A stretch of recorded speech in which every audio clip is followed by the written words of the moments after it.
Saya di sini akan menjelaskan materi tentang standar operasional prosedur atau disebut juga SOP. Standar operasional prosedur atau biasa dengan disebut SOP merupakan suatu sistem yang dirancang guna menerbitkan, merapikan, dan memudahkan suatu pekerjaan. SOP tersebut hadir dengan bentuk seperti dokumen yang berhubungan oleh prosedur yang dilaksanakan secara kronologis guna membantu kamu dalam menyelesaikan sebuah pekerjaan untuk mendapatkan hasil kerja secara efektif dari pekerja dengan biaya yang rendah. Saya juga akan menjelaskan pengertian SOP atau standar operasional prosedur menurut para ahli. Yang pertama ada menurut Laksmi. Standar operasional prosedur adalah dokumen yang berhubungan dengan prosedur yang dikerjakannya secara kronologis guna menuntaskan suatu pekerjaan yang berfungsi untuk mendapatkan hasil kerja yang paling efektif dari pekerja dengan biaya serendahnya. Yang kedua ada menurut Sailendra. Menurut Sailendra, standar operasional prosedur adalah pedoman yang dipakai untuk membenarkan bahwa aktivitas operasional organisasi maupun perusahaan dapat berjalan secara baik dan lancar. Yang ketiga ada menurut Mukizat. Standar operasional prosedur merupakan sebuah urutan mengenai tahapan pelaksanaan suatu pekerjaan, di mana pekerjaan tersebut dikerjakan, bagaimana mengerjakannya, bila mana mengerjakannya, di mana mengerjakannya, dan siapa yang mengerjakannya. Yang pertama ada keterbukaan informasi. Salah satu standar operasional prosedur yang baik adalah dengan memberikan individu segala informasi, kesehatan, keselamatan, lingkungan, dan operasional yang dibutuhkannya guna melaksanakan pekerjaan dengan baik dan benar.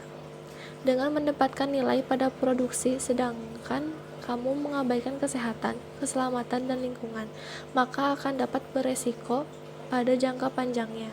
Untuk itu, lebih baiknya yaitu kamu melakukan orientasi dan melatih para karyawan dalam segala aspek ketika melakukan pekerjaan tersebut, ketimbang kamu harus menghadapi sebuah kecelakaan, litigasi, ataupun denda nantinya. Yang kedua, tetap konsisten. Standar operasional prosedur juga akan memastikan bahwa operasi produksi dilaksanakannya tersebut harus secara konsisten.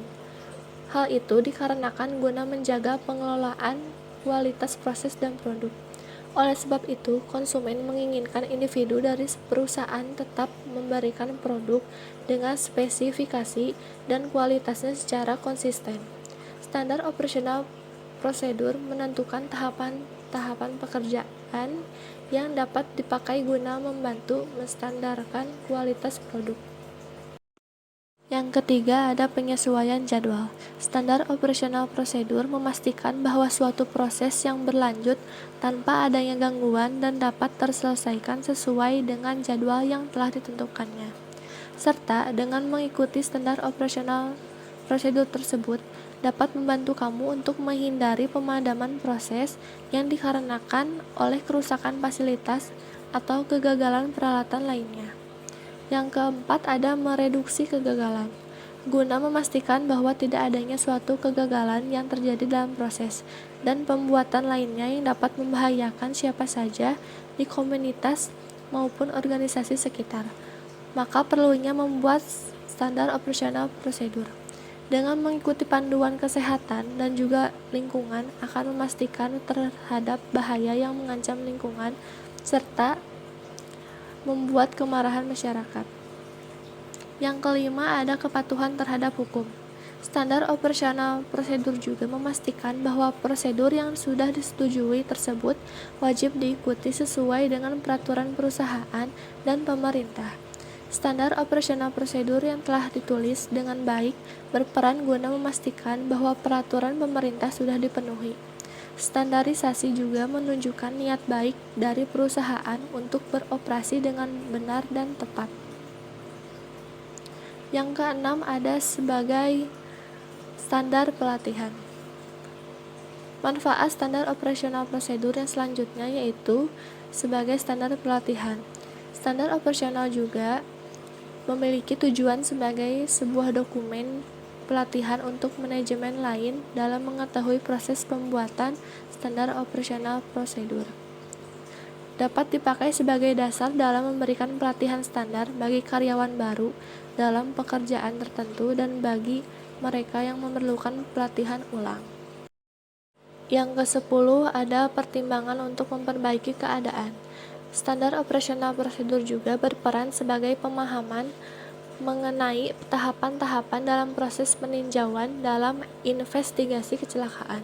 Meskipun kecelakaan tidak selalu menguntungkan, akan tetapi itu sebagai peluang untuk belajar bagaimana memperbaiki kondisi. Standar operasional yang baik memberikan kamu dasar untuk mengawali penyelidikan kecelakaan. Setelah memahami apa itu pengertian standar operasional prosedur dan manfaatnya, selanjutnya saya akan menjelaskan fungsi standar operasional prosedur. Yang pertama ada konsistensi. Fungsi pertama dari itu yaitu konsisten.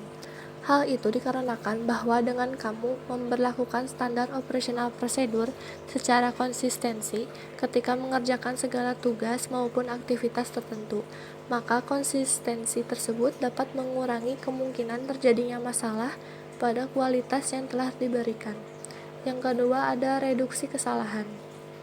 Standar operasional prosedur yang telah tertulis tersebut mencangkup serangkaian perintah atau instruksi untuk melakukan tugas.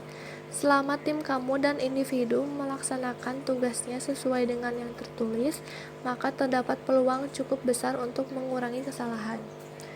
Yang ketiga, ada komunikasi. Alasan suatu perusahaan membutuhkan standar operasional prosedur bagi tim maupun individu yaitu untuk kebutuhan komunikasi.